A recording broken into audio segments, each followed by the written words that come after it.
People who are new to cubing or people who are just looking to get into cubing want to know what these mean. Well, these are cube notations. These are specific moves you do on the cube to put it in a different position. Cube notations are very important to learn if you want to get faster at cubing because they are a part of algorithms. Now let's go over how cube notations work and how to execute them. The faces can turn 90-degree clockwise, 90-degree anti-clockwise, and they can also turn 180 degrees. The letters you will see the most often are these.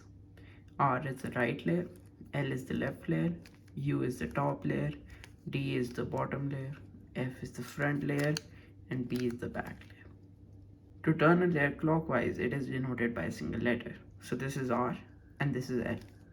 These go in different directions, which you will have to remember. Now for the other layers, this is going to be U, this is going to be D, this is going to be F, and this is going to be B. To turn a layer anti-clockwise, it is a letter followed by an apostrophe. The apostrophe is spoken as prime. So there's going to be R prime, L prime, U prime, D prime, and F prime and B prime.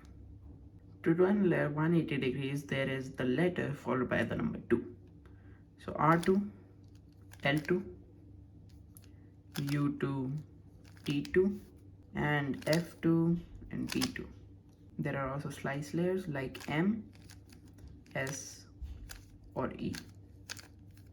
The logic behind these moves is that you move them in the same direction as the letter closest to them in the alphabet.